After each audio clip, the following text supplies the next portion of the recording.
Carey, thanks for joining us. First of all, give me a little insight on you, on who Carey Baker is. Sure. I own the A.W. Peterson gun shop in Mount Dora, so it's a family business. My father first bought the business in 1949. It's actually the nation's oldest gun shop. It was established in 1886, and my dad moved it from Denver to Mount Dora in '53, and my brothers and I have been running it since 1981. So I'm a small businessman. I know what it means to make payroll, to keep the doors open every day. I understand what it is to be a victim of a frivolous lawsuit, to pay taxes, to keep people on the payroll. As well as when I was 18, I joined the Ford Army National Guard. And that was nearly 29 years ago, and I'm still in. And I'm a first sergeant in the Guard. I spent a year in Iraq as an infantry first sergeant and learned a lot from my military services, including military leadership, about planning long-term. You know, in politics, too often we make these short-term, politically expedient decisions when we ought to be thinking about the future. Well, the military teaches you to make a plan, to think about the future, and to carry out that plan, and don't let it be don't be distracted. So I'm married, I have 3 small children, 7, 5, and 3 years old. I am a small government constitutionalist. I believe in a conservative form of government. I ran on those principles 10 years ago when I first ran for the Florida House. I was elected to District 25. I live a little north of Orlando. Eustis is my hometown. And then in 2004, I was elected to the Florida Senate. I just have a very conservative, small government voting record. I file legislation that reflects that. We have a lot of great bills and constitutional amendments I'm proposing that we think will be very successful this year. And you're currently running for the AG Commissioner's seat. So can you please tell the audience the role of both the agency and the job you're running for? Sure. The Commissioner of Agriculture is a large job. It's a cabinet level position. So sits with the CFO, the Attorney General, and the Governor on the Florida Cabinet.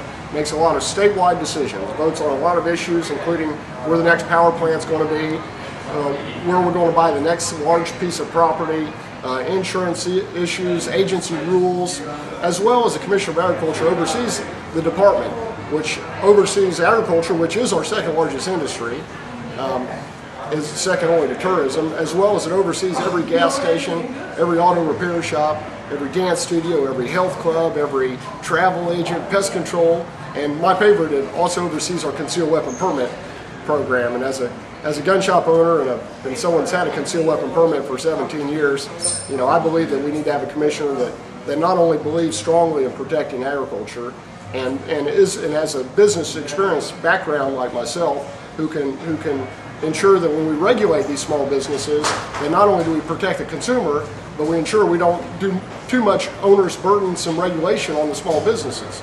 As well as this concealed weapon permit, we need someone that understands that your right to keep and bear arms is a right, and that just because we license it doesn't make it a privilege. It's still a right. Right.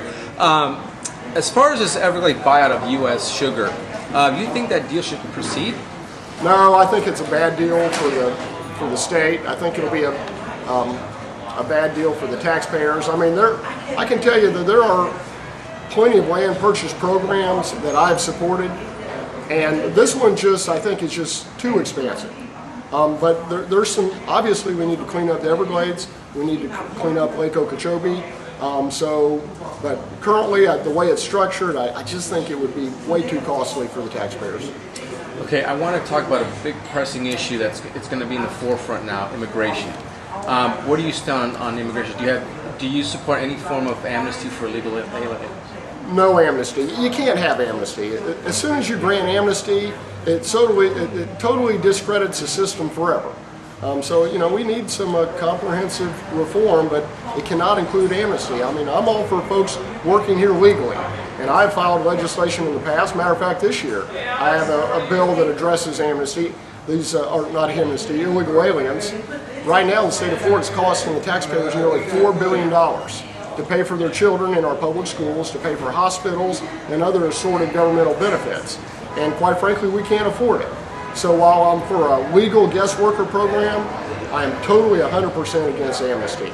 And quite frankly, there's folks our number one industry is tourism, number 2 is agriculture, both of you which hire a lot of aliens, and unfortunately Some of those happen to be illegal, and we just need to address that. I want them to have workers in both tourism and agriculture, but they need to be legal. Now,